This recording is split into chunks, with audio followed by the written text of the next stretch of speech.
A pretty eventful Dynamite this week. We had Penelope Ford and Kip Sabian got married, though they actually got married in real life a few days prior.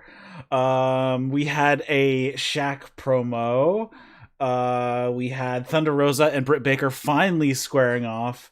And I think that's... oh, yeah! And Kenta from New Japan has shown up on Dynamite, the first contracted wrestler to New Japan showing up on a AEW show. That was completely bonkers. This is something like we talked about this on Saturday at length. We had a very long show talking about the what ifs about New Japan and AEW opening up their partnership and actually, doing something together. And now we have kind of confirmation that that door has opened. It's opened a little bit. I believe the words from Alvarez were they went on a first date. They're not having babies, but they went on a first date. So a first date. Yeah. So what did you think about what happened on this show, Kenta or otherwise?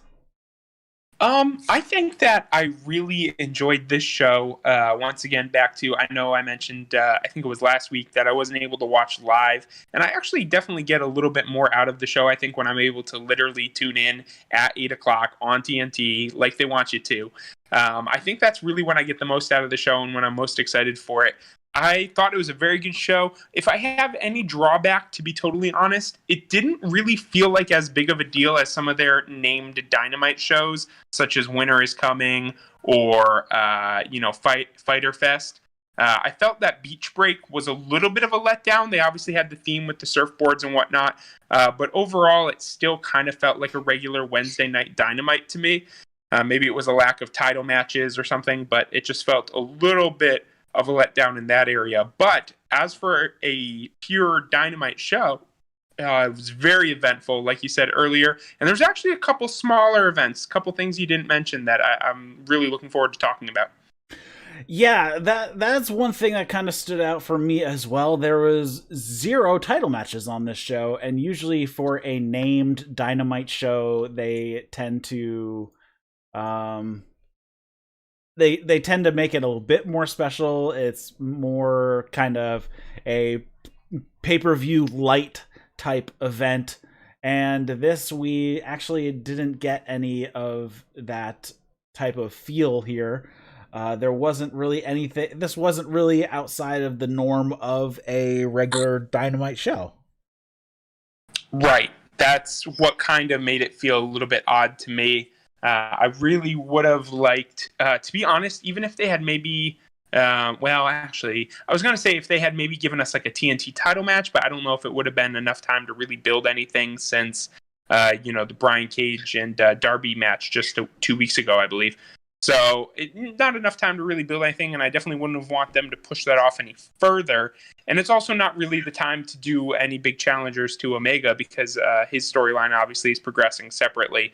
I don't know what you really would have put on. Well, actually, you know what would have been nice? Would have been Jurassic Express and Young Bucks. Like I said last week, I was very surprised that they were doing a tag team battle royal when they really seemed to have the, number 2 ranked competitors take a singles win over the number 1 ranked competitors.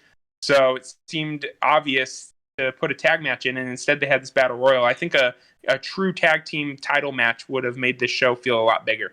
Yeah, that was just kind of weird. But yeah, I think having that title match would have been significantly better if they had done it that way. Yeah, I don't know. It just kind of felt a little off this week compared to other weeks when we normally have. When it's a named show, this is kind of like the first kind of letdown of named show type of deal. Right. I agree with that totally.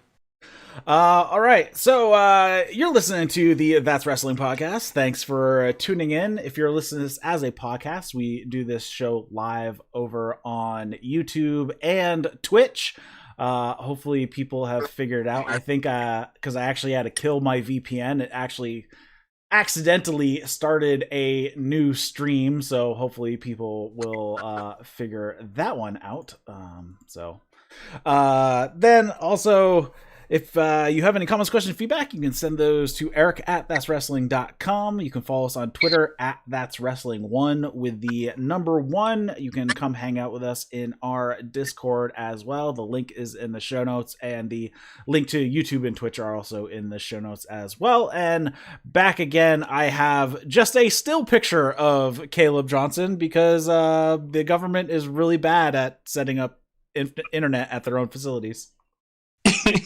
Well, what's actually hilarious is that it's not even government internet. It's a service that they contract to provide internet. And I did hear through the grapevine that they're probably doing away with that service in the next couple months, which makes sense because it's pretty disappointing. So yeah, just a still picture today, working off Discord on my phone. Hopefully you guys can still be happy with just a selfie. All right, so let's get into this show. The show actually kicked off with the tag team battle royale number 1 contenders match, and this actually even contained the champions of the Young Bucks. If the Young Bucks had won, then they get to pick their challengers at Revolution. So we have in this match, we have Young Bucks, Jericho, Sammy Guevara, Jake Hager, Santana and Ortiz, the Acclaimed, Top Flight, Jungle Boy and Luchasauras, John Silvers and Alex Reynolds, and then Private Party and the Dark Order group of Evil Uno and Stu Grayson. Really, this match, this is not as good of a battle royal that they've had pretty much ever. This is probably like my least favorite of theirs.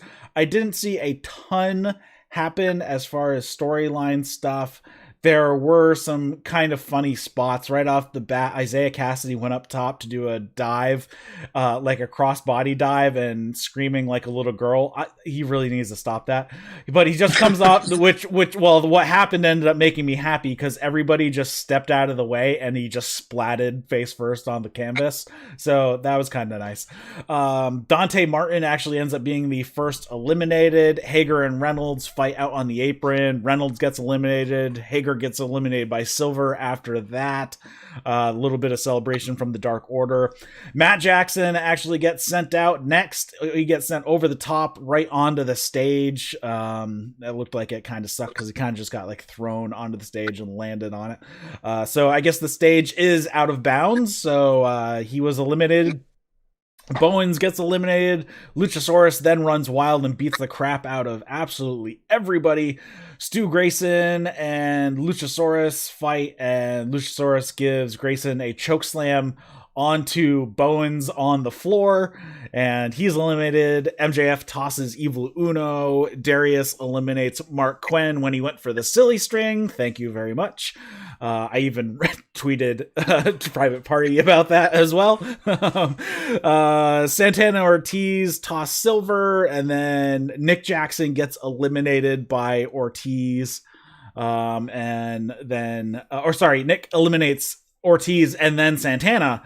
And then we have the Good Brothers coming out to ringside to cause a little problems. They low bridge Cassidy, so he is out. So Private Party is out at that point. Nick Jackson is yelling at the Good Brothers, like, what are you doing? He gets tossed from behind, and we are then down to 3 people from Inner Circle: MJF, Jericho, and Sammy. And then on the other side, we got Jungle Boy, Darius Martin, and Caster.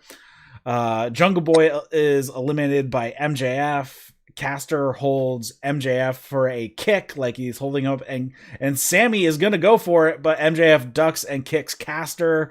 But MJF still gets tossed anyways, but Caster gets tossed right after that. So it's just Darius, Sammy Guevara, and Jericho. Sammy and Darius are fighting on the on the rope and on the apron, and Jericho goes to toss Darius out, but Sammy's the one who ends up getting eliminated, and Jericho and Darius fight. Darius ends up on the apron. Jericho gives him the Judas effect, and he falls off. So the winners of the Tag Team Battle Royale and going on to face the Young Bucks. Wow. MJF and Jericho at Revolution. Yeah, absolutely. So I think I'm a little bit spoiled because I was watching this and was really hoping for a team to win that I thought was going to give us some sort of 5-star match at Revolution. The Bucks, FTR, Kenny, and Hangman, they've given us some insane tag team classics from AEW in the past few, I almost said past few years, in the past, year, or since the company's been around. Their tag division and their tag matches that they've put on have been, at very worst, very good. And at best, absolute all-time classics. So to see these two win, MJF and Jericho, these guys can obviously put on a good match, but I was really hoping for someone like, Top Flight, Jurassic Express being number one, but I've already made my qualms about that, how I think that they should be getting the match anyways. But when I saw that it was going to be Jericho and MJF, it's definitely more of a storyline progression now. Their storyline is beginning to interweave with the Young Bucks, obviously.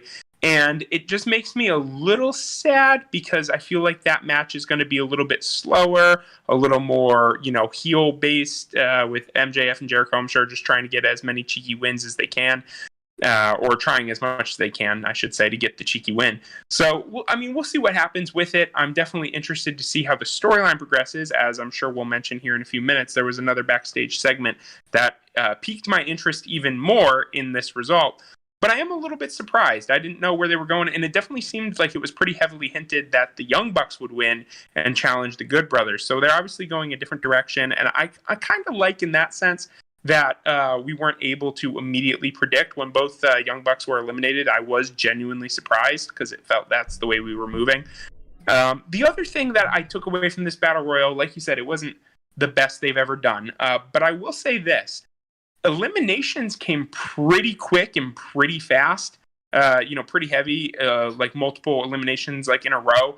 And it kind of made me think like, it kind of feels like sometimes battle royals and Royal Rumbles are kind of contrived. Like people are holding on to the rope, or maybe someone comes up from behind, but I'm like, if someone just hit you from behind full force, they'd throw you over the rope. You weren't expecting it. You know what I mean? So this kind of gave me a little dose of realism, to be honest, that people were just, hey, if you're standing on the apron and from behind someone, punches you in the face, you'll probably fall over. You know what I mean? So it kind of felt real in that people were just like accidentally falling off the ring, and it didn't look so polished.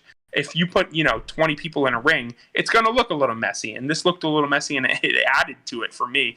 But the result is what it is, and we'll see where this goes. Yeah, this was actually, for a 20-person Battle Royale, it was a very quick match. I think it came in maybe 9 minutes.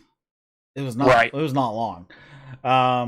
So yeah, I guess we'll see. But yeah, Jericho and MJF win it here, and then really the only story coming out of it that we'll talk about a little bit later is the friction between Sammy and really the Inner Circle in general, but mostly Sammy with Jericho basically eliminating him, sort of on accident, sort of on purpose. So I guess we'll see.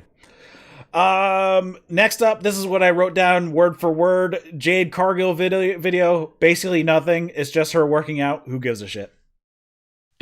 Yeah.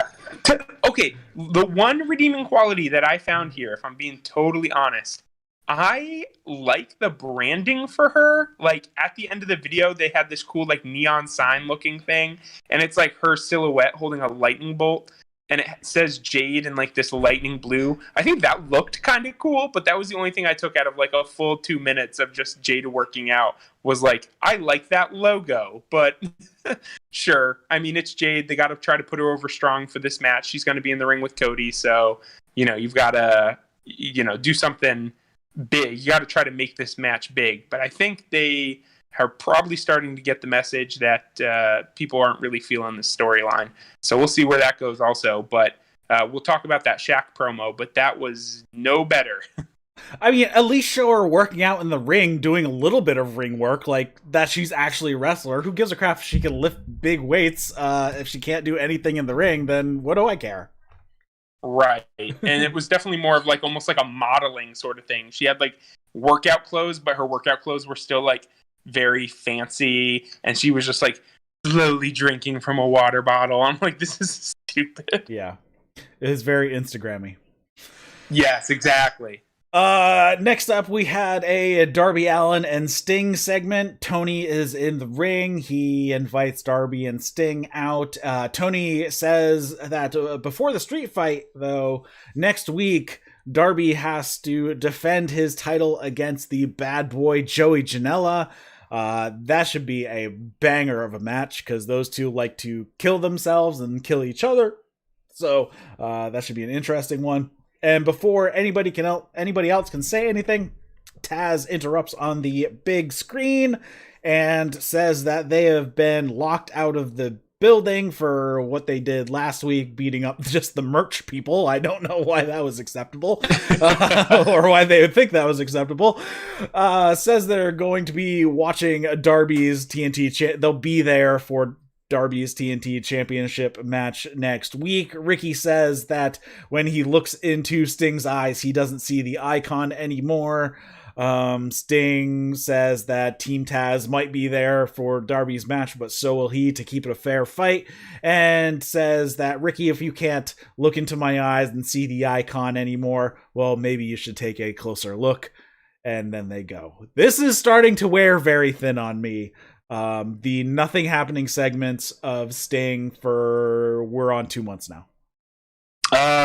Yeah. So I'm surprised that you even said starting to wear thin, because this has really felt like it's been treading pretty, just treading water and really not going anywhere here for the last, basically for the first few weeks after he debuted. Like, that's when I gave it, a pass, basically. I was just like, all right, you know what? He's been here 2 weeks. I didn't even really want Sting on TV, but they had him on, and he kind of started to say nothing. So I was like, all right, this is weird. Then we went through the phase where, a Sting with a baseball bat and Darby with a skateboard was enough to run off 5 adult males in Team Taz. So that was kind of weird. We did that for a few weeks.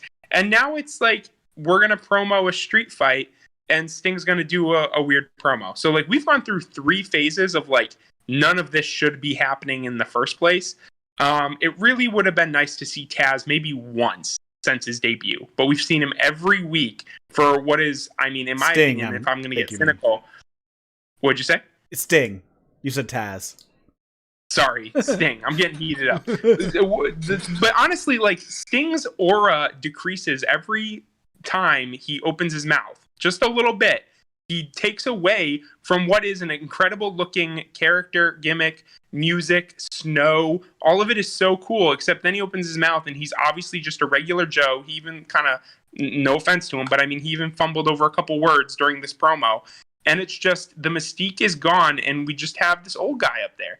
So it really hurts a little bit to see, such an icon. And I use that, knowing I'm making a pun. But it really seems sad that he's out there for what is, again, cynically, I think, a ratings draw, or what they're looking for is a ratings bump, to have Sting on their program every single week. And how will we miss you if you won't go away? So, right, he hasn't missed a week since showing up, right? Correct. Yeah, and now we know he will be there next week as well. Yep. So, yeah, I guess you can drop starting from my phrase. This is and has been wearing thin on me for a while. Yeah, I feel the same exact way. Next up, we had Thunder Rosa versus Britt Baker. They had a video package running down the history between the two of them before the match. I'll always give that a thumbs up when they run down the history that led to a match. Rosa, they fight right away. Rosa dumps Rebel out immediately, and then she can get after Britt. Britt tries a lockjaw. Rosa gets out of it. Rosa then tries an arm breaker. Britt gets to the ropes. They do a little bit of striking. They work some holds. Britt works the arm, or really the hand, into the ring post. She hit a wicked forearm to the face on the outside. Rosa runs Britt into the edge of the apron and then hits an uppercut and then tosses Britt into the barricade, gives her a few boots for good measure. They fight on the outside for quite some time. I really liked how they did this because Rosa basically kept rolling in just to break the count and going right back outside to fight. Rosa targets Britt's hand. Britt hits a few knees to the face, and then a swinging neck breaker for a 2 count. Rosa gives Britt a Death Valley driver on the stage, and then back in the ring, hits a clothesline in the corner, and then just wrecked Britt's face with a basement drop kick. Did you notice how laid in this was, and Britt immediately went to covering her face? Oh yeah, absolutely. I was watching in my room, and when that happened, I let out an audible "oh!" It just. I was like, oh, that looked pretty rough. To be totally honest, I don't mean to cut in halfway through the match here, but honestly, there were a few moments in this match where I was like, they're laying this in. They are not pulling any punches, quite literally, and I was thrilled with it. Yeah, Rosa works pretty stiff anyways, and it was good to see that forearm that Britt threw back at her being just as stiff. And I think it's one of those things, if you work with somebody who's stiff, you're going to be kind of stiff right back. And I think that's one thing that makes Thunder Rosa matches a little bit better, because it makes her opponents actually lay their stuff in. Britt comes back with a sling blade, a thrust kick to the face for a 2 count, and then Britt hits an air raid crash for a 2. I don't think I've seen her pull that one out before. Britt tries to get on the lockjaw, but Rosa gets to the ropes. Britt hits a curb stomp, and then Britt fights to get the lockjaw again, but she can't. And then Rosa gets to her feet, hits another Death Valley driver, and then puts on the cross arm breaker. Rebel clumsily gets into the ring and rips off a middle turnbuckle pad, and then this causes Rosa to release the hold and be like, what the heck are you doing? Britt and Rosa fight a little bit. They fight over towards the exposed turnbuckle, and then Britt sends Rosa face first into the turnbuckle, puts on the lockjaw, but is ceremonial at that point because Rosa was out already from hitting the turnbuckle, and the ref calls the match.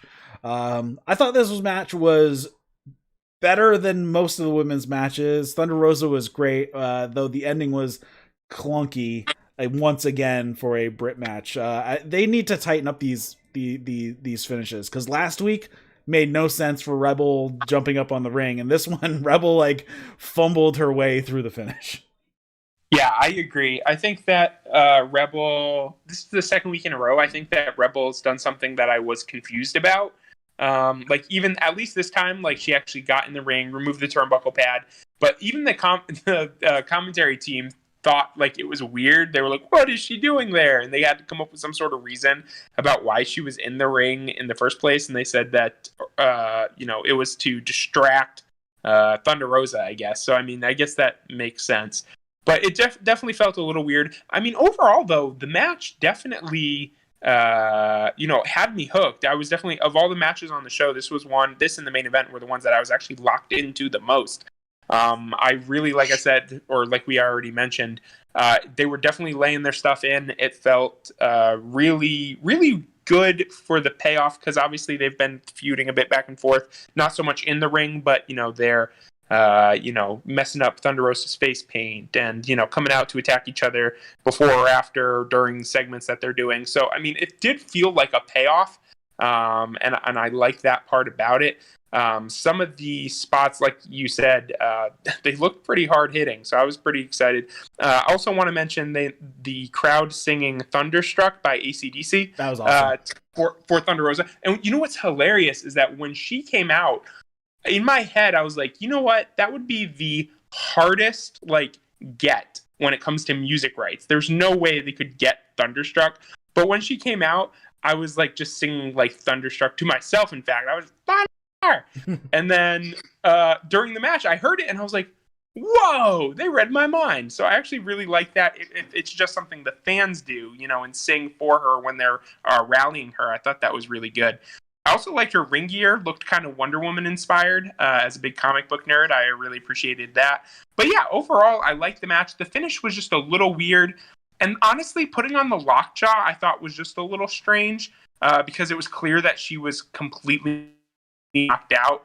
And the ref got down like he was gonna, look for a submission, and then noticed that she was unconscious. Maybe it was supposed to be that way, but it looked a little clumsy to me because she was obviously just out on the mat.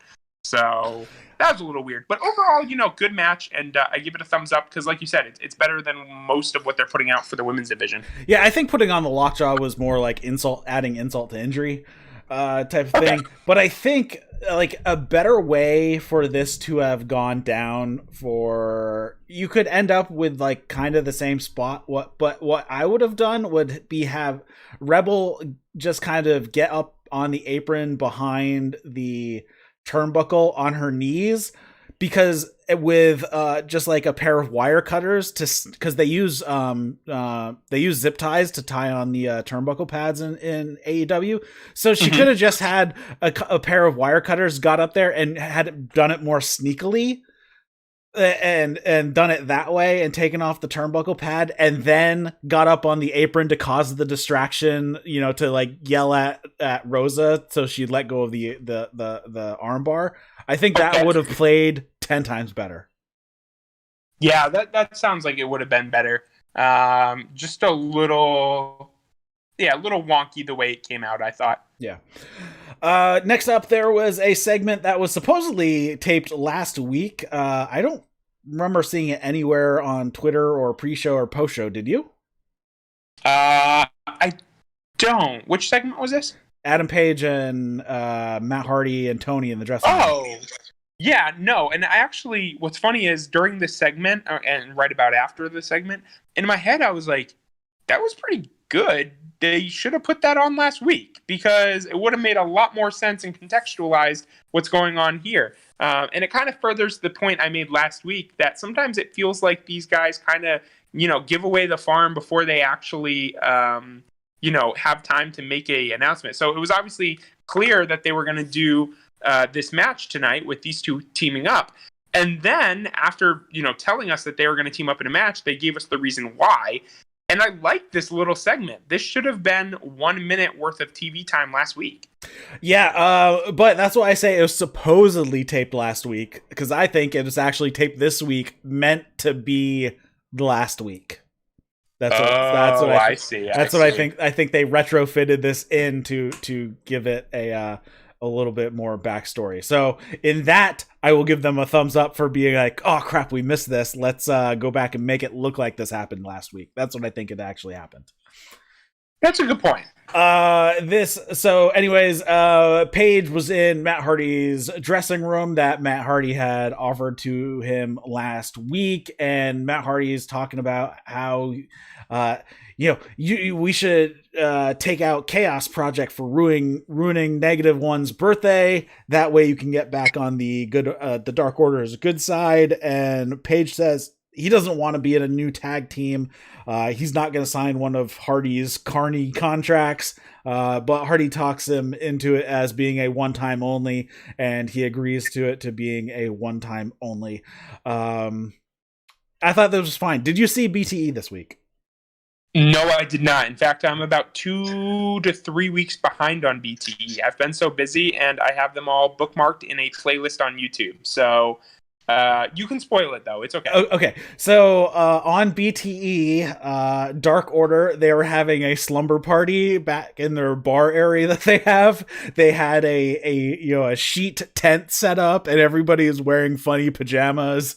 So they're all in the tent, and at one point, Anna Jay gets up and she gets out of the tent, and she finds Hangman Page grabbing a bottle of Jack Daniels from the bar, and she just dresses him down, you broke these guys' hearts. Like, they loved you so much, and last week you broke their little hearts, and I'm not going to let you hurt my family anymore. You get out of here. I never want to see you in here ever again. And she just like completely like stands up for all the guys, but all the guys don't know this is happening because they're all in the little tent. But Five sees it happen, and she's like, you don't say a word. Like, it was actually like Anna Jay was like completely baby face, like standing up for these guys and like being the mom of the family. It was actually very sweet. That sounds adorable, and I will absolutely go watch it now. And it's hilarious because Evil Uno still has his mask on, but he's dressed up in like a full bear onesie, complete with a hood with ears. And I think it was 10 was dressed up in a dinosaur onesie, and they were spooning. It was hilarious. It was really good. So yeah. Oh, and there was another with Anna Jay. Anna Jay and Ty Conti were just walking down a walkway, and Stu Grayson's coming the other direction, and of course Anna Jay throws him over the railing, and Tay Conti's like, "You like him. You like Stu. You have a crush on Stu." So that's another thing that Anna Jay might actually have a crush on Stu, and that's why she terrorizes him. You know, like that's where I thought that's where I thought they were going when this all first started, and then there were so many weeks of just Anna Jay terrorizing Stu that I was like, you know what? They're not going that way. This is just torture. So it's actually kind of funny if they are going back that direction. Yeah, it's the little elementary school pick on the girl that you like type of deal. Right. The cute little girl in elementary school, Stu Grayson. Yep. So we have the match of Hangman Adam Page and Matt Hardy versus the Chaos Project.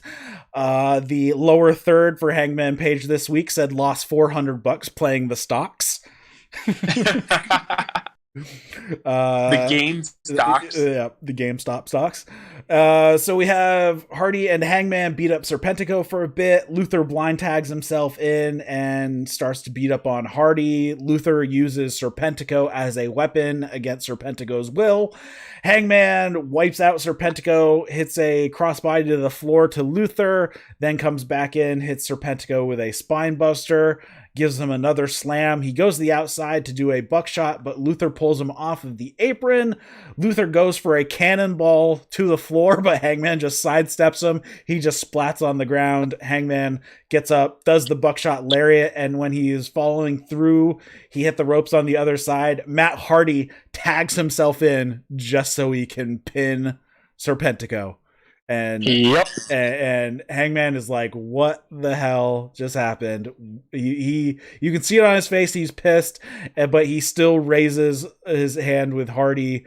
But we will see how that goes. This is the Hardy is strikes again, stealing the pin from his team. Yep, just another good old Matt Hardy stealing the pin from a young up-and-comer so he can have his glory day. I actually kind of like this weird continuity, despite the fact it's not Private Party. It's actually, a new partner of his that he's in this match. I mean, not a new permanent partner, but a new, one-time tag team partner. He's still pulling these tricks. I think that's pretty funny. I like the, like I said, the continuity of it all, that it doesn't really matter. He's just there to capitalize on other people's successes. So I think that's pretty great. I like kind of how they blended this. I think that AEW tends to do a good job with this sort of thing, where it's like, hey, Hangman's with, doing his story with the Dark Order, Private Party and Matt Hardy have their own thing going. But for this week, they kind of mix it up a little bit together. And in a way that makes sense, they still tell a story, even interweaving two ongoing storylines together. I think that's pretty neat. So I really like this. I mean, it wasn't like a barn burner of a match or anything, but it told more story. And I was actually a little surprised, to be honest, when Hangman still raised Matt's hand and kind of chuckled. I was really expecting just like a boot like in the stomach or something, or maybe just like a nice lariat to lay out Matt. but it didn't happen. So, I mean, I guess he's obviously just the purest little baby face, is that he's still happy that they won the match. But I was actually kind of expecting him to really take a shot at him, Matt Hardy. Well, there's still time. You never know this story. I'm sure this story is going to kind of play out for a few more weeks. And who knows? Maybe the match that we might actually see is Hangman versus Hardy at Revolution. Mm-hmm. Because that would kind of make sense, right? Hangman versus Hardy. Yeah, I guess it would. I didn't really think about that too much. Yeah. I mean, it'd be a good match, and it's definitely something to do. I think we actually mentioned this last week or the week before, when they had a little bit of a promo interaction when he offered to allow Hangman to use their dressing room. I think we mentioned the fact that kind of Hangman needs to do something, right, in the interim before he gets his shot at the AEW World Championship and Kenny Omega, which is where I hope that they're moving.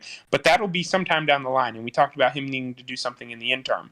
So, I mean, him versus Matt Hardy, I could get on board with it. And if anyone's going to bring Matt Hardy to another great match, which, I mean, obviously a lot of Matt Hardy's recent matches with Sammy Guevara were just tainted a little bit with, like, the curse of death, like that one of them was fated to die in that duel, and it's only by the grace of God that either of them or neither of them died. So now that he's in with a new opponent potentially in Hangman Page, I think that they can actually have a really good match together. Sometimes I forget that Matt Hardy's still got a little bit going for him. He does so much cinematically that he can still move. He's not what he once was, but he's actually not exactly an old man either. So I think that him and Hangman could definitely put on a decent match at Revolution. And for storyline purposes, I'd really like to see how it develops them both. Yep. Next up, they run down the women's tournament, how it's going to work out. So there's actually going to be a Japanese bracket, which all the matches are going to take place in Japan. And then there's going to be a bracket taking place in the US. So this is actually going to be a very interesting layout. So we have Aja Kong, Yuka Sakazaki, yay on having her back. Veni, never seen her before, so I don't know. Emi Sakura, I'm not a huge fan. We've seen her plenty, though. Ryo Michanami, I don't know anything about her. We have Mia Sugura, and then I do know how to say her last name. Rin Tagura. I haven't heard her name. I'm glad that you have to say these, because I would totally be lost. I haven't heard their names enough. Maki Ito, and then Serena on the US side, Serena Deeb. Riho will actually be back in the US. Britt Baker, Ty Conte, Thunder Rosa, Nyla Rose, Anna Jay, and Lila Hirsch. And Jay Weil from on the Twitch said, did you see that Shida is in Japan right now? Yes, I did see on her Twitter that she actually is physically in Japan right now. Oh, I did not know that. Mm-hmm. So that's actually really, really great information, because I was kind of wondering, I'm like, what are they going to do here with the champion, right? What are they going to have Shida do in the meantime while they have this tournament going on? Like, is she going to be maybe antagonizing some of the competitors, or what's she going to be doing? So if she's actually overseas, that totally makes sense. It gives her some time, and good on AEW for letting her go, and probably taking some time, I would imagine, back home. So that's pretty nice of them. And then a good idea to run this this tournament while she's there, because it gives you plenty of women's action, and it's less so on the focus on the champion and a little bit more on what's going to happen in the meantime. I also really like, on the American side, their selection among their roster. Nyla Rose is probably the one that stands out for me, that we'll see what happens and how her matches go. But the inclusions of, Dr. Britt Baker, Layla Hirsch, Ty Conti, and Anna Jay, I really kind of like this. These are some of the best women, I think, in the division from a, in-ring standpoint. I think these are some of their best. So I'm very excited to see where this goes. Interesting also to have Riho back, and on the American side of the bracket. Mm-hmm. So we'll see where it goes. The only thing that still concerns me is that first round Riho versus Serena Deeb. that kind of throws me for a loop a little bit. Right. But definitely excited to see how this goes. Yeah, so that first round has already been announced, at least for Serena Deeb and Riho, and that is a rough one. Former champion against the current NWA champion. It's like, do you want the NWA champion knocked out on the first round? But do you want the former champ knocked out in the first round? It's gonna be a rough decision, whatever they come down to, I think. Yes, absolutely. And honestly, this bracket on the Japanese side, I'm familiar with a few of these women, and it kind of gave me this do you remember the first Cruiserweight Classic that WWE put on? There were some guys in there who, like, you would have never expected, aka Kota Ibushi, and at the time, Jack Gallagher, some other guys who, I'm trying to think who else was in it, Zack Sabre Jr. Mm-hmm. There were some guys in there who it's like, oh, okay, they're doing a one-off with WWE. That sounds interesting. And one of the ones that, like, popped into my head was actually Maki, I think it's Ito? Yeah, Ito. Ito. She, I'm trying to remember, but I think she worked with Tokyo Joshi Pro Wrestling. And she's been like a big... That's who they're doing this through. All these women are from Joshi Pro Wrestling. Oh, okay. I did not realize that. So her name definitely, to me, I was like, wow, okay. So they're getting, some actual, like, pro Japanese women to be in this match who aren't necessarily contracted to AEW. So I actually kind of wish, to be honest, that they'd done that on the American side just a little bit, maybe thrown one or two in who weren't contracted wrestlers with them, maybe names on the indie circuit. Although at this point, to be honest, the indie circuit's kind of weird with COVID, and they already have NWA women on the, in the bracket, so they have the champion. So, I mean, it kind of makes sense. But it was interesting to see some names who are not contracted to the company, and I like to see that sort of thing. The most hilarious thing with Maki Ito is her tagline on her Twitter is the cutest pro wrestler, and then her response to her graphic on AEW being in the tournament is, "Hello, motherfuckers." I saw that on Twitter and went, oh, okay. I thought you were wholesome. I thought you were cute. I guess not.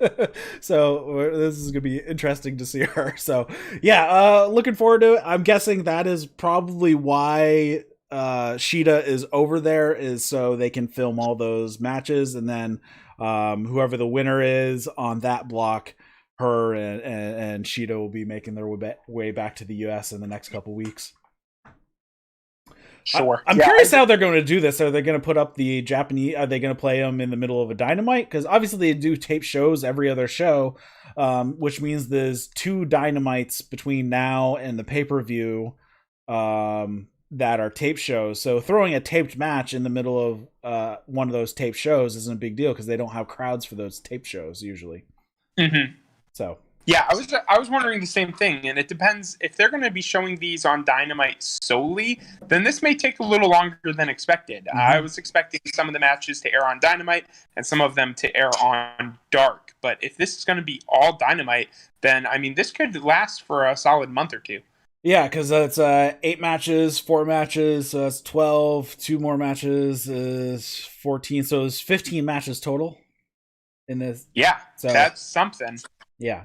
So I guess I would assume that they're going to try to get the finals at Revolution. I figured it'd be they'd do it beforehand and then the winner would face Shida at Revolution. So I'm curious who they're going to set up for Shida at Revolution if it's not going to be the tournament winner.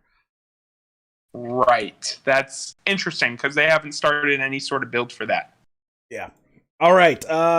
Next up, we have Jericho and MJF go to celebrate with the rest of the Inner Circle, and they celebrate about being number 1 contenders. They walk into the locker room, and Sammy is not happy about the whole thing. Jericho basically said, don't get mad, it's just, collateral damage. And Sammy's like, why are we always collateral damage? And then says, you say we're always together, but sometimes I'm not so sure. And then he walks off, and Jericho goes to chase down Sammy. And then when Jericho and Sammy are gone, MJF says, boys, I think it's time we have a chat, and then has Wardlow kick the camera guy out, and they close the door. So we have MJF sowing some seeds of discontent here, it looks like. You know the GIF, and I don't know what the origin of it, but it's the old white dude, and his hands are like shaking, and in the background it's all strobe lights, and it just says, "It's happening." Do you know this one? No. Oh, okay. Sorry. If anyone knows like memes or GIFs, there's this GIF of this old man in a suit, and he's just got this huge smile on, and it's like club lights behind him, and it just says, "It's happening." That's how I felt when watching this segment, because we have been predicting for so long that Jericho and Sammy are going to come out of this in a face turn when MJF breaks up Inner Circle or takes over Inner Circle, one or the other. And this is exactly how it feels, because Sammy makes this comment that it feels like we're always collateral, and he walks out. And I just thought, all right, that's the end of the segment. Sammy's still mad. And then Jericho went after him, and I was like, oh, okay, he cares about Sammy. So at that moment, I'm already like, this is great. And then when MJF looks at Wardlow and says, can you get that, buddy? I was like, oh no.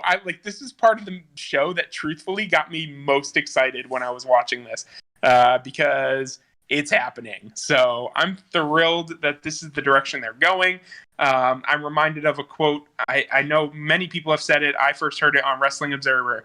And it's just that sometimes the thing that is obvious and makes the most sense is still the right thing to do. So this made the most sense, and it's the right thing to do. And I love how they're going to play this out.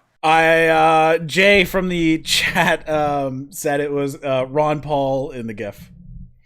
Yes, that's exactly who it was. Thank you, Jay. I sent you the screen cap of it to make sure that was the one. But yeah, I found it. Okay. Yeah, if you just search Ron Paul GIF, it's the first one that comes up. Of course it is. Of course. All right. So yeah, I'm curious how we're always like speculating how quick how are they going to slow play this, or are they going to do it quickly? And now I can't decide, are they fast playing this or are they slow playing it? They're kind of like in this middle stage. So either way, I think it's fine. Next up, we had the wedding segment. And we just had a quick backstage with Kip and Miro before the wedding. Nothing big, mostly. It was to make fun of Chuck Taylor. And then we have the appearance of the sinister minister, Jimmy Mitchell, or James Mitchell, or whatever you want to call him. He is out there in the ring. When Penelope came out, JR said, "Man, she's a beautiful bride." And Excalibur said, "Oh, yeah, she is. Oh, wait, I thought you were talking about Jerry Lynn." I thought that was pretty funny. So Jerry Lynn was actually escorting Penelope to the ring. Kip gives his personal vows, pretty basic, just saying that he fell in love with her the first time he saw her in her one piece and knee-high boots.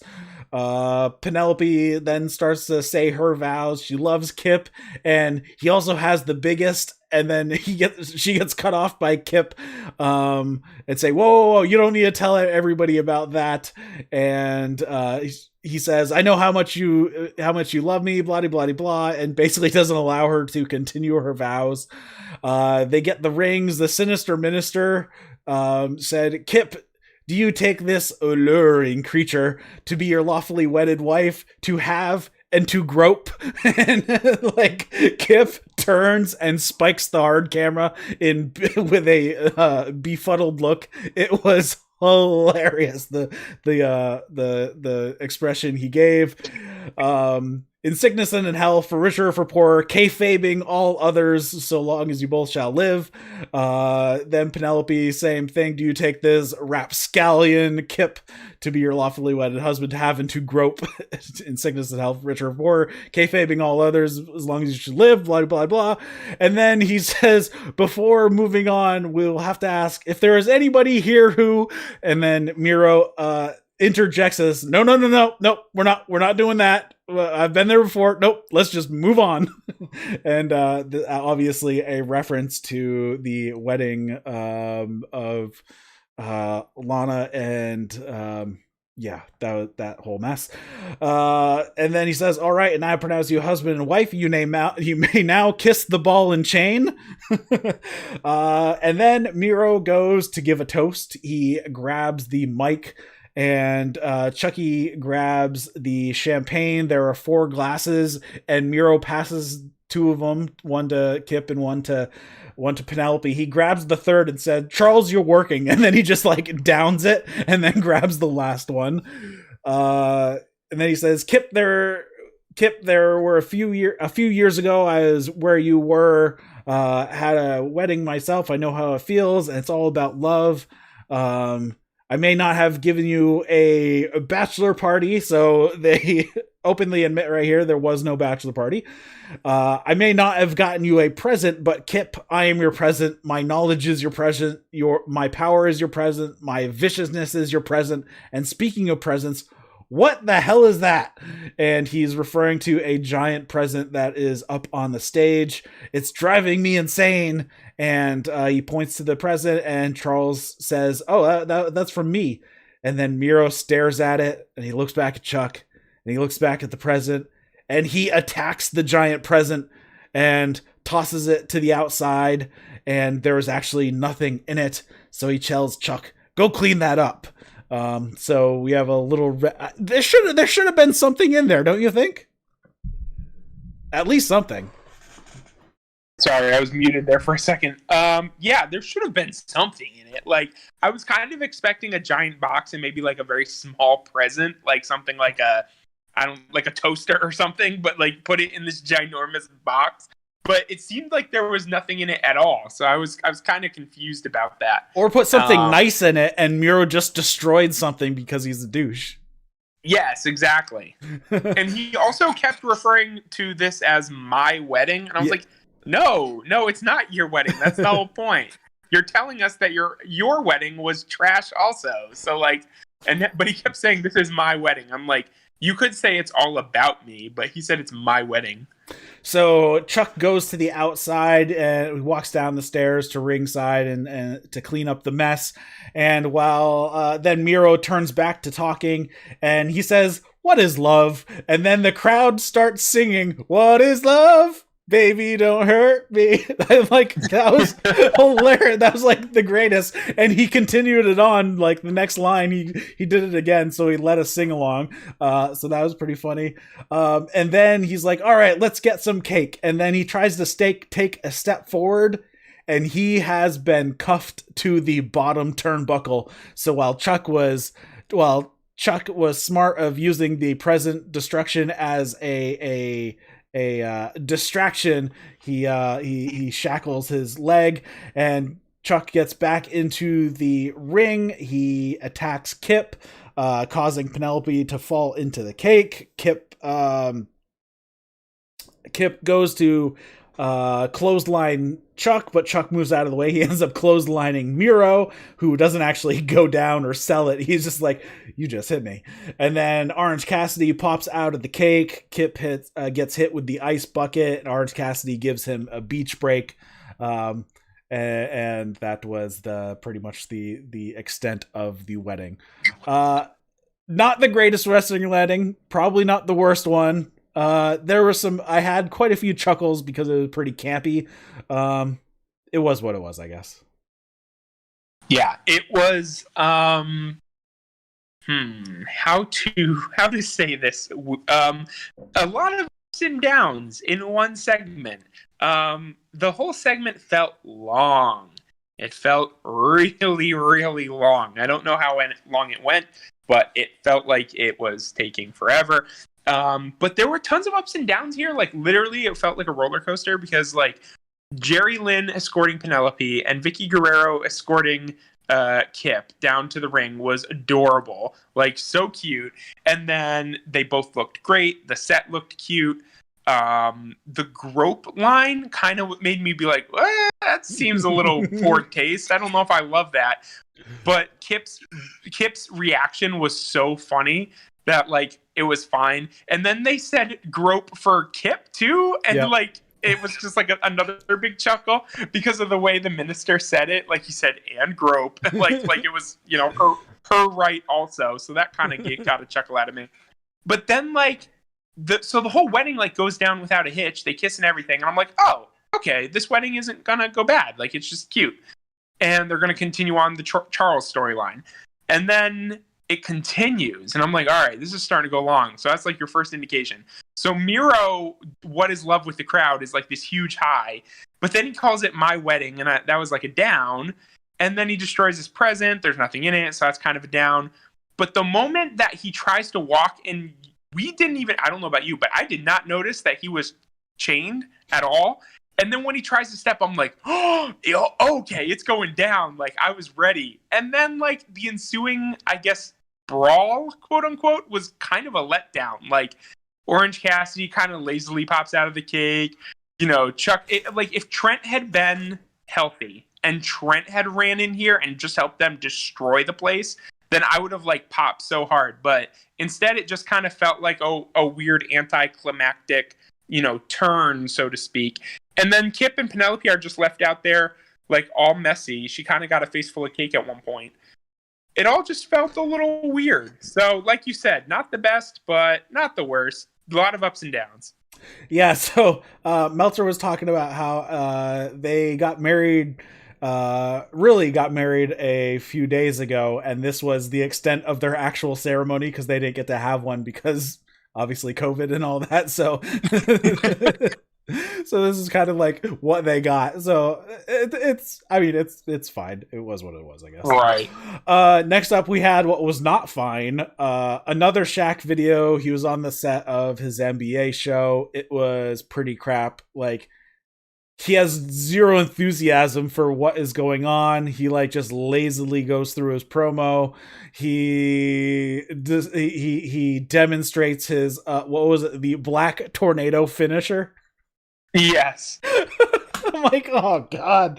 Like, and he's just like slowly going through these motions. Oh. Luckily, though, it is announced that this is going to be on March 3rd Dynamite and not on the pay-per-view. Thank you, NBA All-Star Game, for being on the 7th, so Shaq cannot make it to the show. Yep. Oh, no. So sad.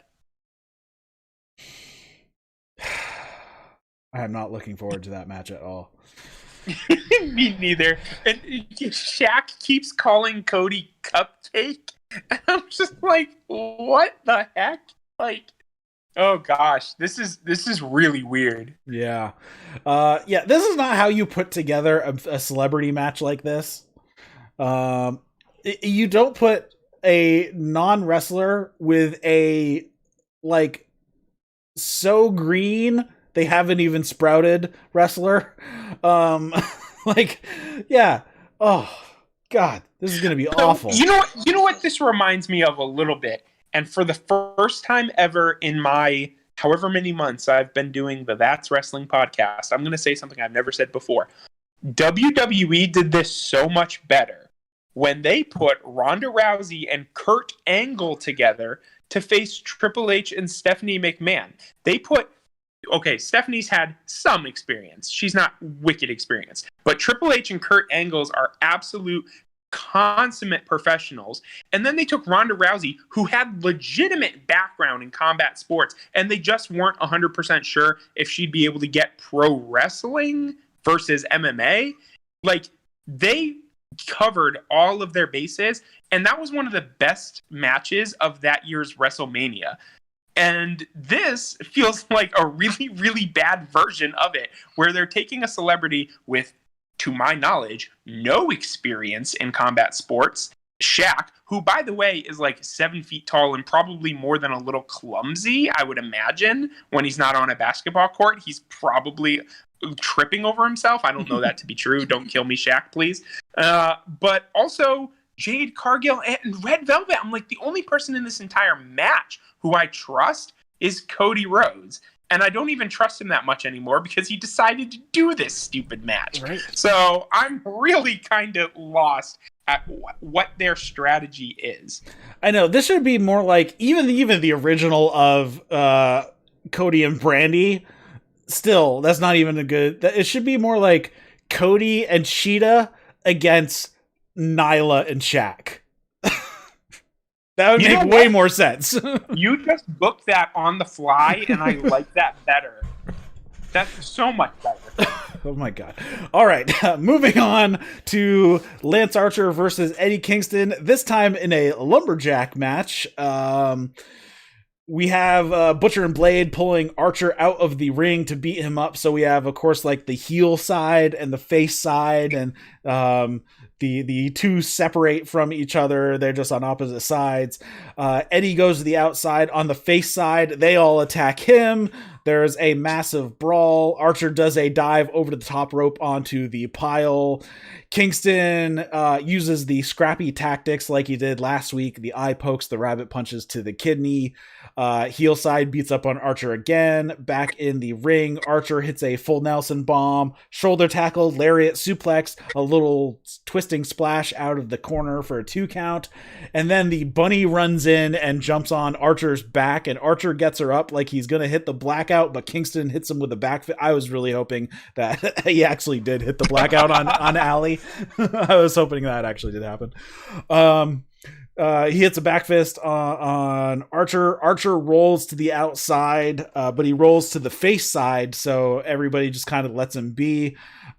Kingston wants the heel. He directs the heels to head over there to attack. So Jack Evans decides, he's the first one to go. Jake Roberts decked the shit out of Jack Evans, and he put so much behind the punch, he fell on top of Jack Evans as well. And Jake was smiling ear to ear and was patting Evans on the chest after when they were on the ground. Did you see that?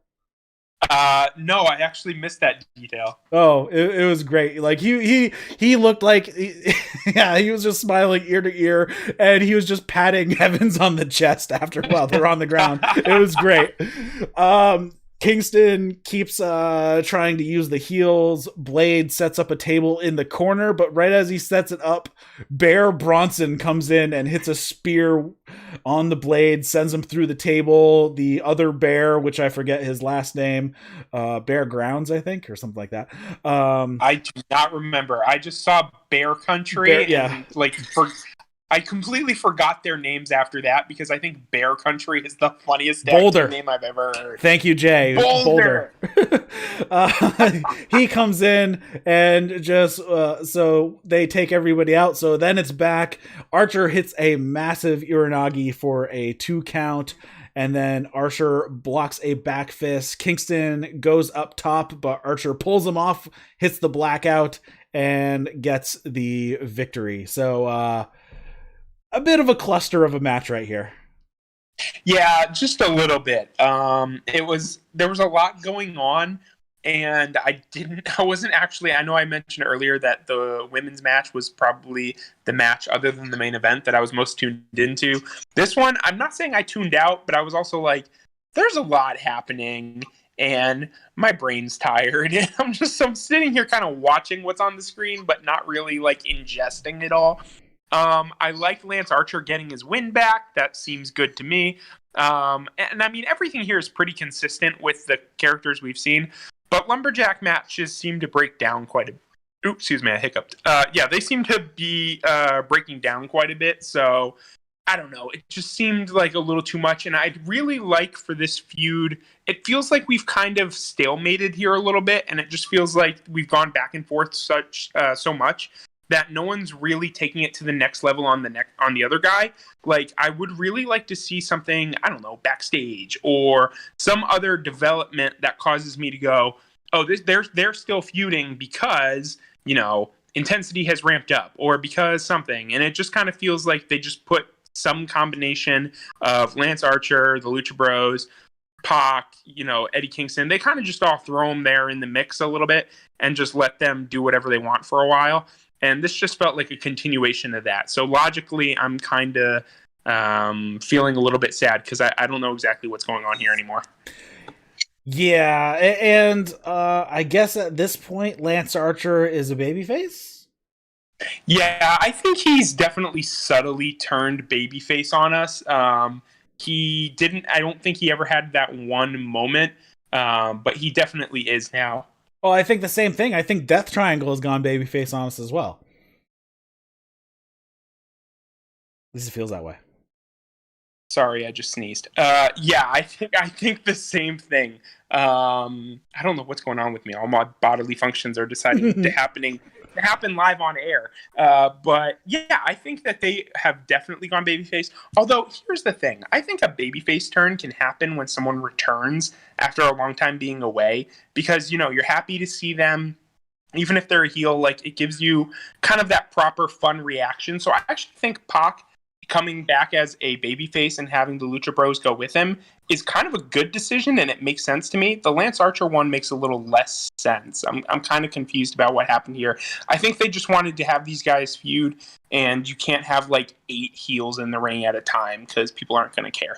Yeah, I guess how does this feud end? That's the question, because like Lance Archer and Eddie Kingston have had 2 one-on-one matches, a regular match, and now the Lumberjack match. Do they blow it off in a cage match or something, or is it going to come down to a 6-man with Lance Archer recruiting 2 other people to take on Kingston, Butcher, and Blade? So Butcher and Blade are in the match and not just getting involved in Kingston's match.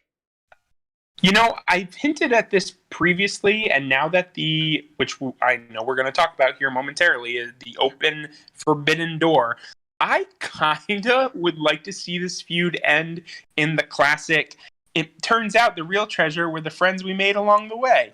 I think that that's what should happen here, and I think that this feud should essentially end with people putting aside their differences and teaming up, Team AEW, to fight the incoming whatever it is, AEW or New Japan or Impact.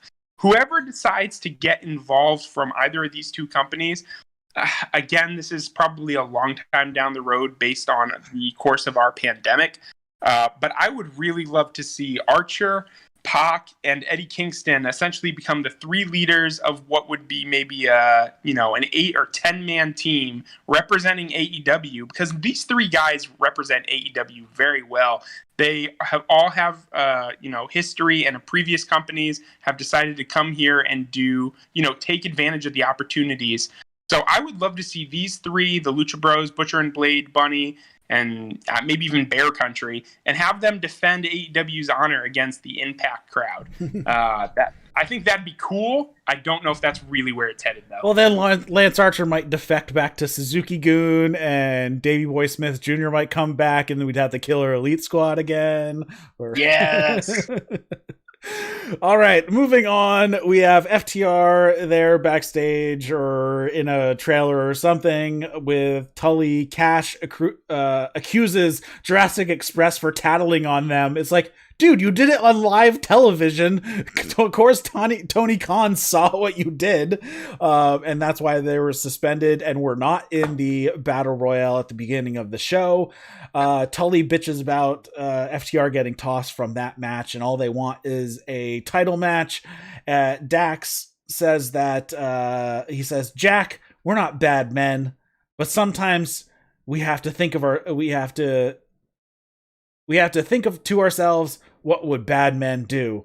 And then they show that they have kidnapped Marco, and it looks like Tully wants to do something really, really dirty to him. And that was it. Let me tell you this real quick.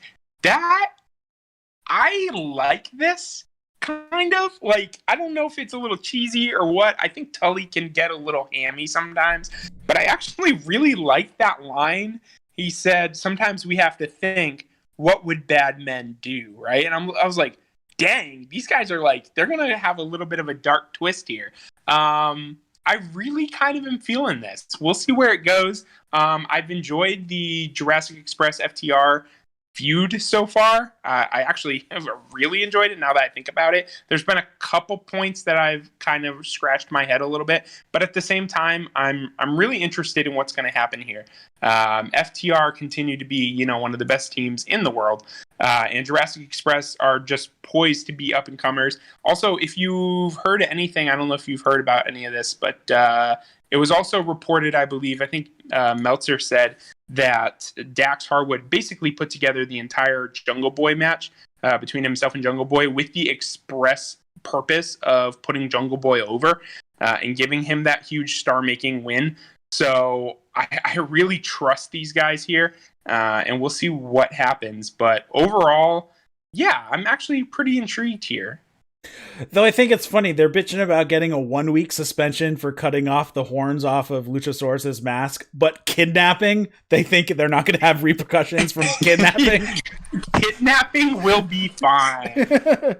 So I'm curious if they get like another like suspension or something out of this, or what comes out of it. I just don't know. I think because this is an escalation from what they did last week that got them suspended for a week.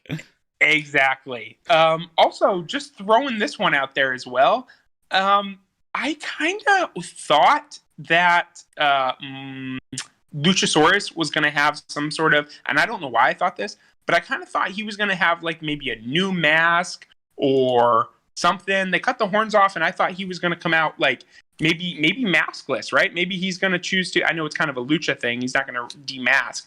But, like, I thought they were actually doing that as a setup for some sort of angle or some sort of change for Luchasaurus. And he just came out with the old mask with the horns gone. He didn't even have a new one. Like, it still had the horns missing during the Battle Royal. So that part confused me a little bit. Yeah, that was kind of weird. I'm curious. I thought he was going to come out with a new mask or a new look. Maybe that's coming, and they're getting there. Because I know even on one of the podcasts, I think he was talking about how it's a pain in the butt to wrestle with his mask, and that remember that one match that his ear was completely bleeding and stuff. Do you remember that? Yes, I do. Yeah, he was like all bloody, and he didn't even realize it because his mask was just like the strap keeps cutting into the top of his ear and stuff. So he was talking about. So I think he wants a new mask, anyways. I think this is just. Oh wait, we can use this as a storyline and destroy this mask before I put on a new one. Sure.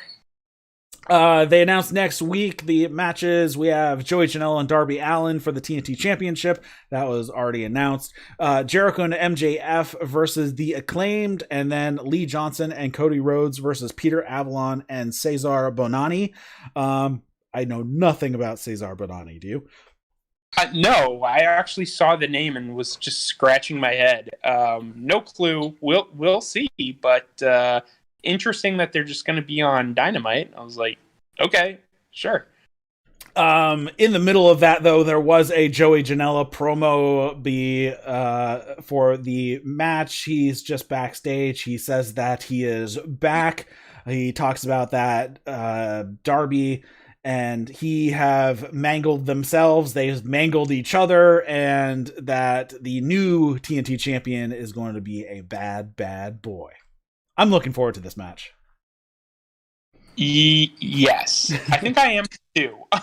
I'm wondering. We'll see what happens. But I feel a little weird with this. But Darby Allin's title reign, with the exception of a very violent Brian Cage match, has been a little underwhelming, and I think part of that stems from him just doing a lot with Sting. Yeah, I know that sounds awful, but like that, it's just got me kind of meh, because a lot of his time has literally been dedicated to Sting. So I don't know how to feel about that. I know. I would really like to see the TNT Championship go back to being the workhorse title. I mean, Cody was defending it every week or two. And unfortunately, even when Brody Lee had it, he didn't really have many title defenses. So I would like it to go back to more of the TNT Championship is defended at least every 3 weeks at a minimum. Like, that should be a rule. Every 21 days it has to be defended or something like that. I actually start to wonder a little bit how TNT's feeling about all this, because like TNT, the network, literally has a belt with their name on it, their namesake, and it's been defended like once since Darby became champion, I think. Right. So I'm literally like, are they even good with this? Like, I thought the point was to have a title being defended on television, and it's not like AEW's not putting up ratings, to be fair. Like, their numbers have not been dismal at all. This past week they had a really decent number, I think. So I mean, I guess you can't blame them. They're doing something right and they're getting the numbers. But if I were TNT, I'd be like, listen, man, you got to put this title on the line a little bit more often. And maybe that's why Sting, to be totally honest, maybe that's why Sting is involved with this and with Darby, because they're getting an icon like Sting, who people remember, involved with the TNT title picture, let's say. So maybe that's what's forgiven them. But I was really expecting to see this defended a lot more when Darby won it. Yeah. I doubt that the company's really paying that much attention. I'm guessing they really mostly only care about the numbers for the most part.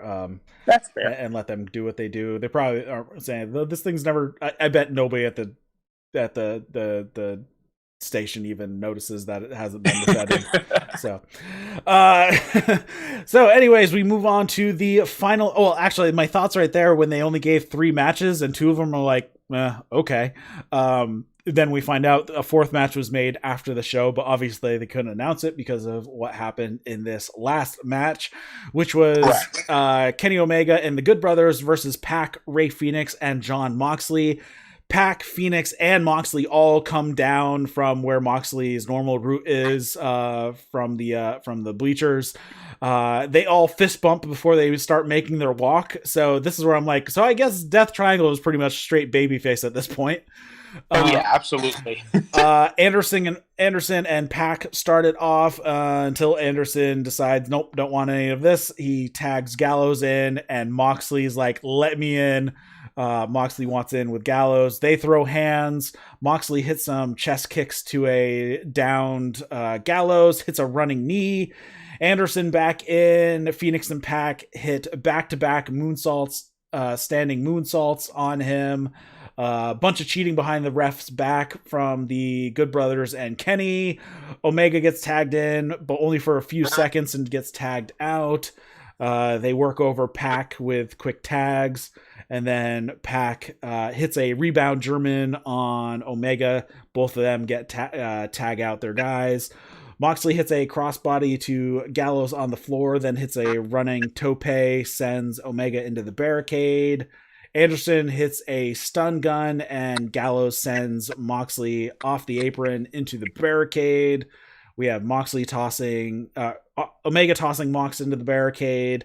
Then they fight back. Moxley ends up getting thrown into the barricade himself. They get the heat on Moxley through a commercial break. Out of the commercial, Mox avoids a magic killer and tags in Fenix. Omega and Fenix are the legal guys at this point. Fenix hits a million kicks on Gallows. Springboard diving headbutt on Anderson. Super kicks Omega. Pac hits a shotgun drop kick off the top. Like, none of the... If you think I'm skipping tags, no, there weren't any tags in this segment. They were just all running in, doing stuff.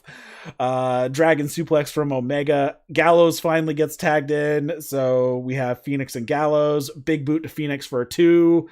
Pac blind tags himself in, hits a bunch of kicks to the leg to take him out, and then we end up seeing a triple team neck breaker on Pac.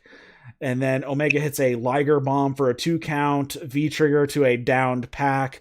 Pac avoids a one-winged angel. Fenix runs in with a kick. Moxley with a lariat. Pac bridges a suplex for a 2. Then Mox gets tagged in, so we have Omega and Mox as the legal guys. They throw hands. Omega hits a V-trigger. Mox shoots right back with a lariat. We have Fenix and Anderson getting tagged in. Fenix hits such a fast dive, he pretty much lands on the barricade. Omega gets hit with Omega hits a DDT on Moxley. Pac, while Omega was covering Moxley, Pac hits a 450 splash on both of them. Fenix and Anderson tag in. They fight Magic Killer on Fenix, and they get the pin. So, like, right out of nowhere, I mean, this match was like a million miles an hour until Fenix got hit with the Magic Killer from the Good Brothers, and they get the pin. I thought this match was really fun. Fenix had some of the most amazing offense ever. Like, he was just moving a million miles an hour and doing these crazy. At one point, I think it was Omega who was in the corner. He just like sprinted towards the corner and jumped up put a foot on the second rope and just like popped up. It like came to a like complete forward momentum stop and just popped up straight in the air, back kick to the face. It was awesome. It was so cool. So like, man, you're 100% right. This was kind of chaos, but it was like my kind of chaos. Like, I could get behind this. Like, I know I already said that Lance Archer and Eddie Kingston and the Lumberjack match was kind of like wonky and there was too much going on. But like, maybe it's just the caliber of guys in the match. I don't really know what to say other than this was my kind of chaos. Like, I was about this match. Rey Fenix is the most insane hot tag I mean that maybe I've ever seen. Like, this guy is insane. The air he gets off this springboard, what is it, like flying headbutt? Oh yeah, that was crazy. That was the craziest thing I'd like ever seen. I don't know how to really describe it other than like it was absolute insanity. But I love it because I think everybody in this match was just they were giving it everything, obviously, but like they're kind of out here with a point to prove in a weird way. Like, they are, taking what is kind of a risk on this storyline. Working together with another company, they're doing something that's not really been done, and they're out here with a point to prove. And the Good Brothers looked good. Everything in this match just hit for me. Even some of the bits, like you said, where they're not tagging in and out. The whole last, 15 minutes of this TV show were fantastic. I was really, really happy with the main event. Yeah, the thing is, when you do tag matches like this and you have these type of breakdowns, the thing is, you have to get in, do your move, and get out quickly. So it doesn't just go on forever because you're the illegal guy in there. If you're the illegal guy, you get in, you get out. And that's what I think they all did very well here. They didn't hang around after they got their stuff in, which makes it work so much better. It doesn't make the ref look like an idiot. I mean, Aubrey had her hands full as it was, but she was always trying to, scold whoever was in there to get them out.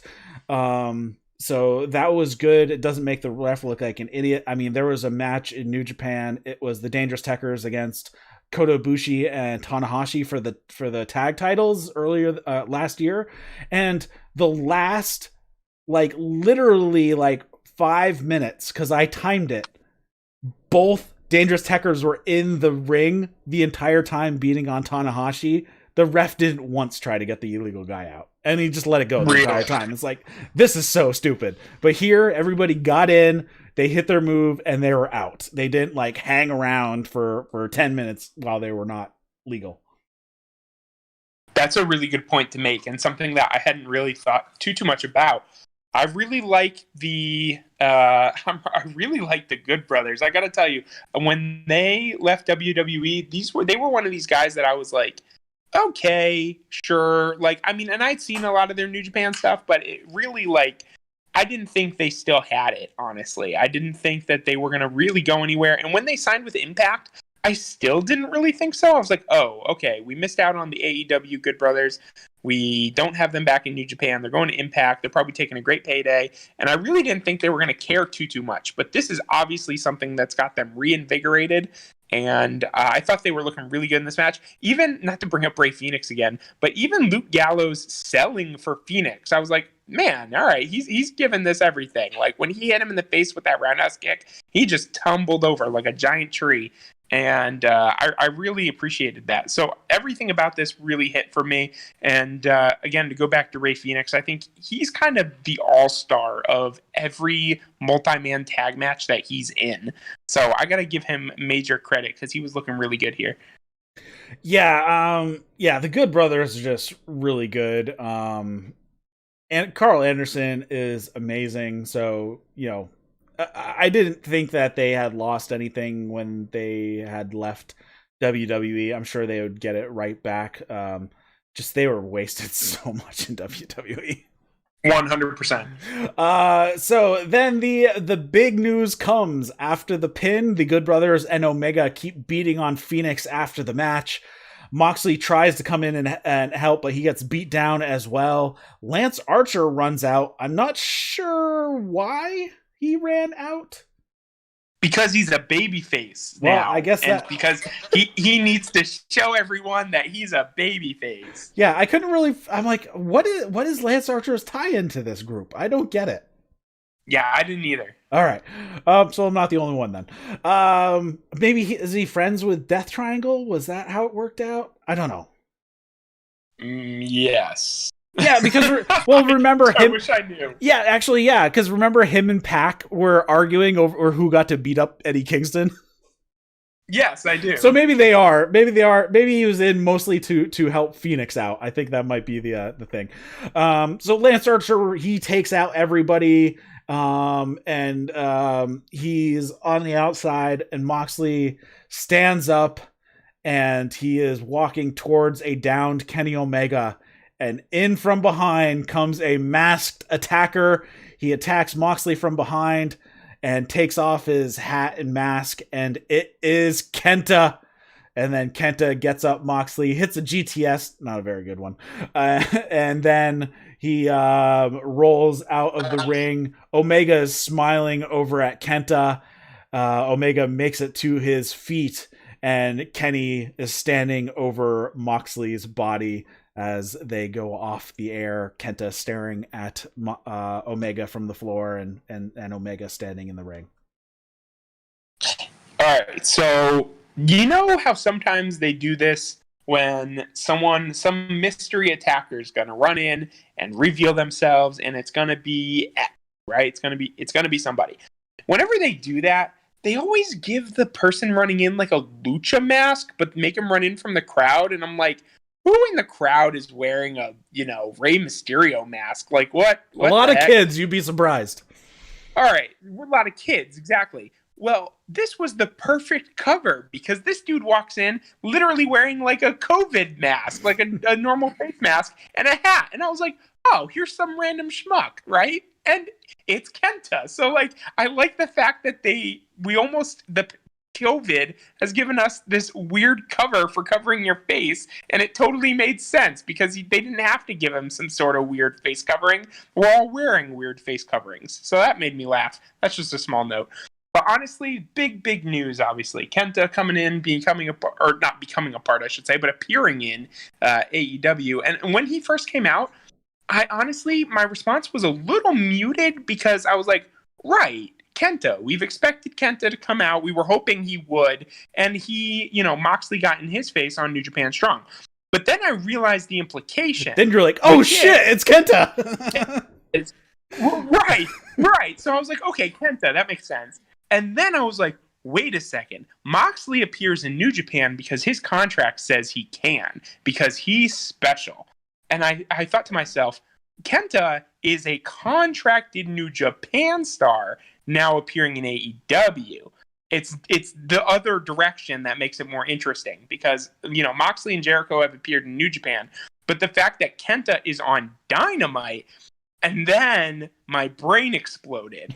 So for those of you who are listening who may have listened to live or since have listened to our recording this past Saturday, we did a great roundtable discussion on the relationship between AEW and New Japan and where we thought it was going, if we even thought some of these matches would be possible.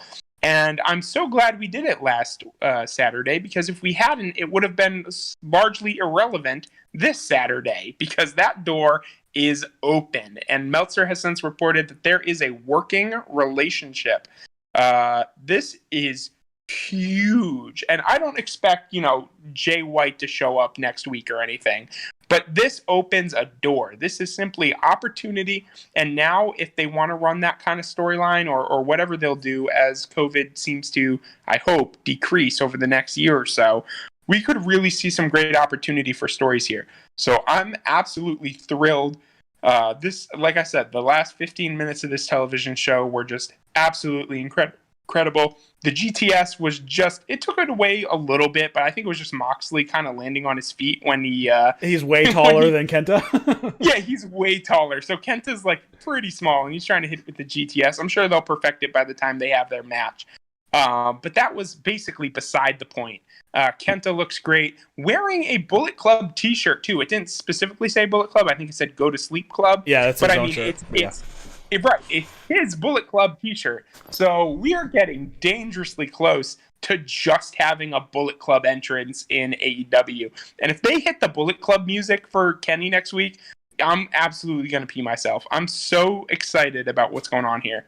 I know this sets up for a massive Bullet Club civil war as well. If all the guys in the US who are ex Bullet Club try to kind of reform or take back their positions in Bullet Club, this is going to be a big problem. Have you paid attention to any of Jay White's promos over the past couple of days? Yeah, okay, so Jay White's promos the last couple of days. First of all, Jay White's not a bad promo, period. But his promos on the last couple of days have been absolutely on point. And he's absolutely referring to the imposter American Bullet Club and how that's not real Bullet Club. So Kenta's here. So I'm sitting here.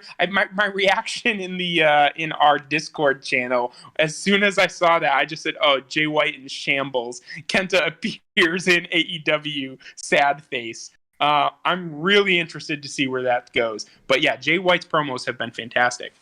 And then we were looking through Twitter after, and I'm like, son of a bitch. Kenta telegraphed it 2 days earlier on Twitter. He said, "How far is the drive from Orlando to Jacksonville?" on the 1st. So Kenta frickin' telegraphed that he was going to Dynamite, and nobody in wrestling news picked up on it. It was crazy. It really was. Speaking of Twitter, did you see the clip that went up on AEW's page? The one where with Kenta and Kenny Omega. Yes, sir. Yes, because that is going to set up the 4th match of next week. It's basically Kenny Omega catching up to Kenta out in the parking lot. Kenta, Omega's like, "All right, yeah, Bullet Club, blah, blah, blah." And Kenta's like, "I'm not your fucking friend. I'm not here for you." Right. So, and he's like, "I'm here for John Moxley," and he just walks off. And Kenta or Kenny then basically talks into the camera, talking to Tony Khan basically through the camera, that he wants it set up a match with him and Kenta versus Moxley and Pac next week. And then he's like, "Well, Moxley and Archer." Was it yeah, Moxley and Archer. And he says, "Well, since Kenta doesn't work for you, I guess we're going to have to make it an unsanctioned match." So they are going to do that next week.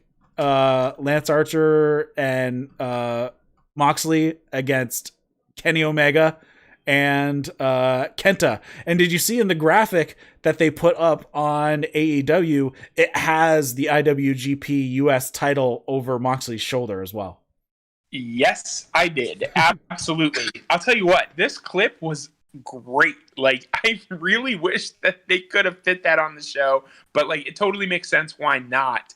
But this is one situation in which I might have actually been okay with the very beginning of next week's Dynamite. Say that's going to be the main event, which I'm sure it is.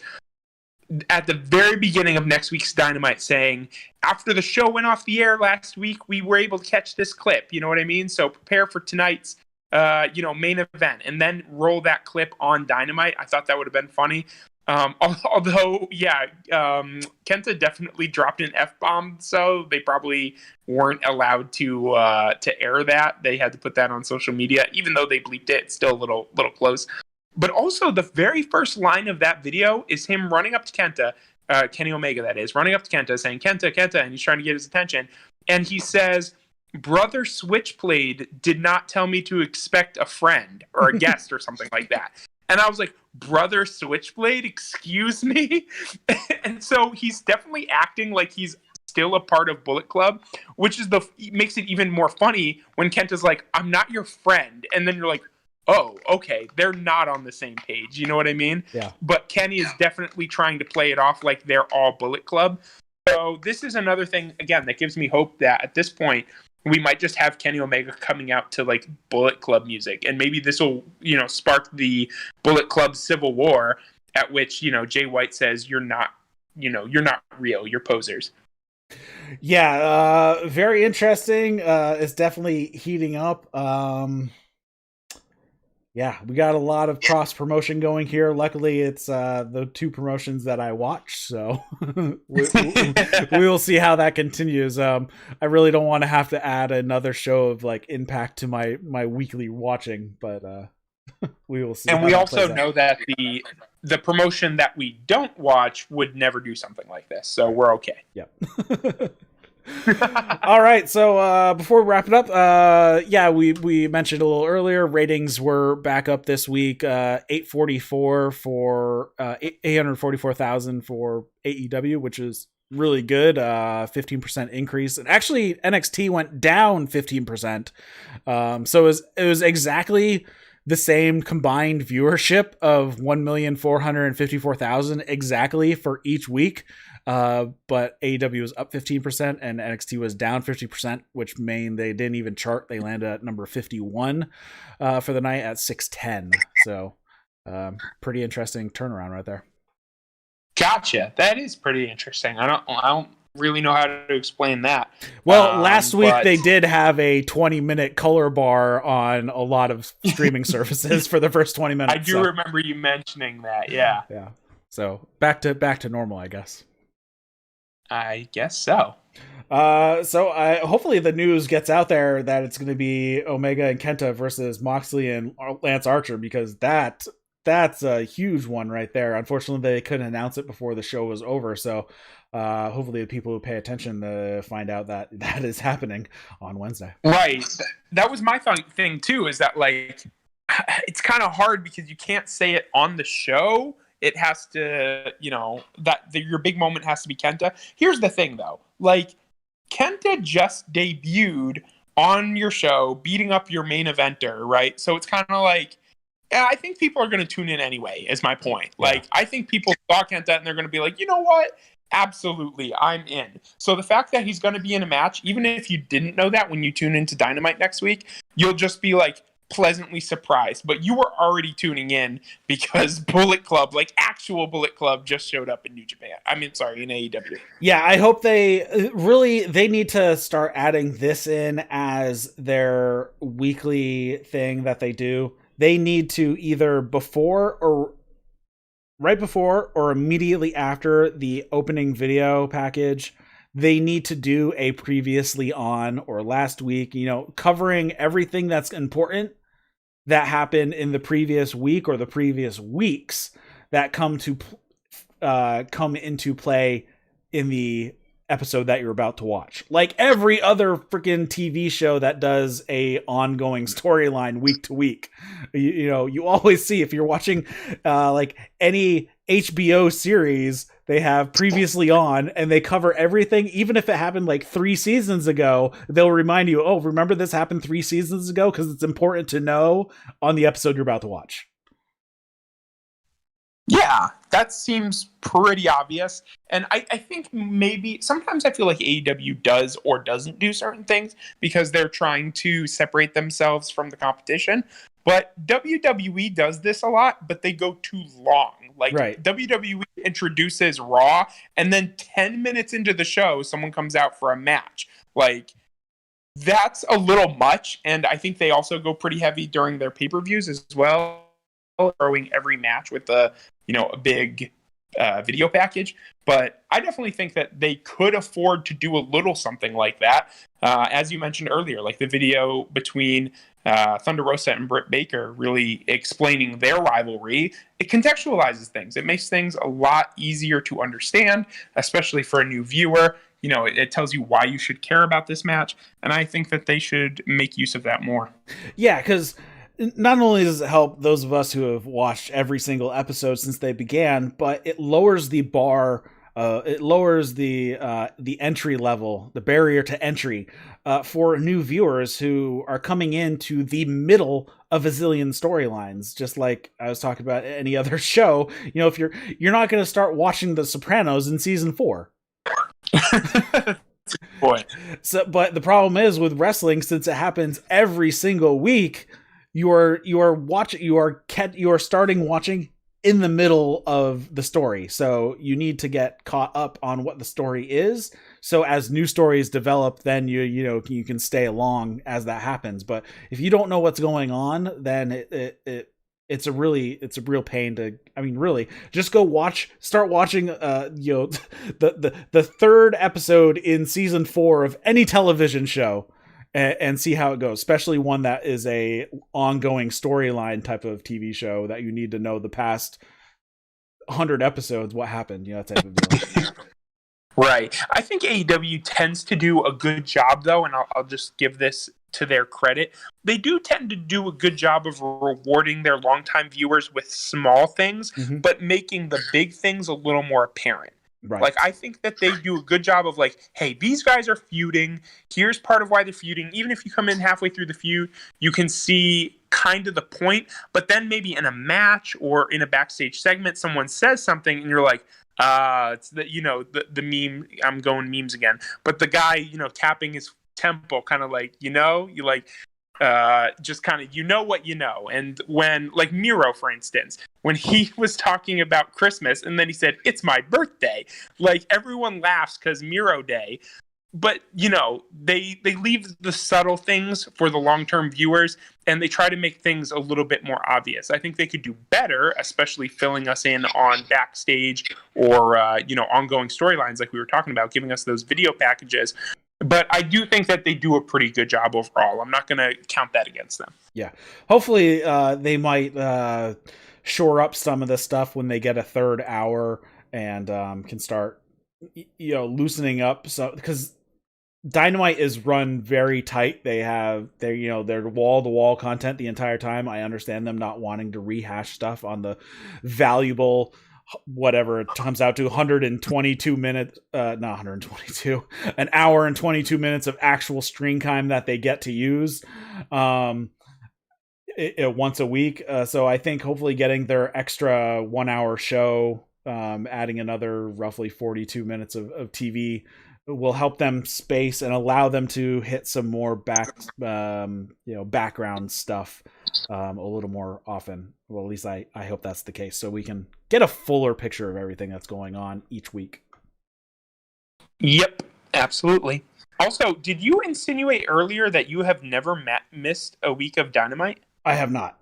I've seen everyone. Wow, that's incredible. Okay, so for me, I think over a year and a year and a half, a little under that, I think I've probably seen like 45 to 50 episodes. I've definitely missed probably a good handful, probably 10 to 20 episodes I've missed. Yeah. No, so I've seen them all. Amazing. I did have a few weeks where I didn't do the podcast just because I was starting to get burned out. But then once I started getting other people to do the podcast with me, it made it way easier for me to do it week to week. But no, I have not. I've seen every single episode. That's incredible. Great job. Jay in the Twitch chat says that I believe it's she's seen them all as well.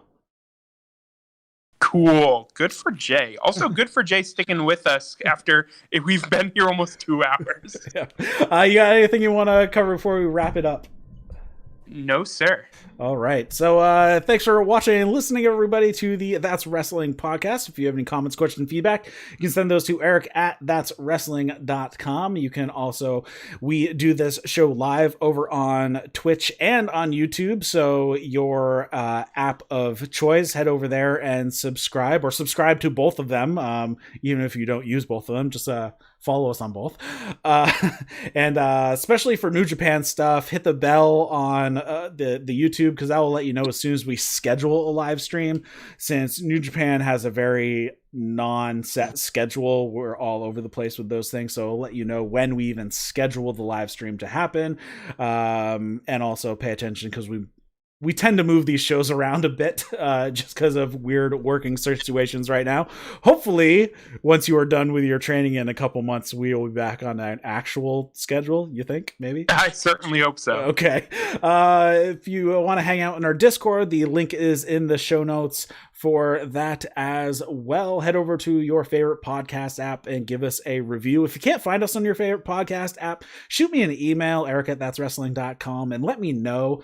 We're pretty much on every app at this point. I think maybe the only one we're not on is iHeartRadio because we swear sometimes and they don't allow that. And Pandora, I think you need a certain level, but I think we're on everything else.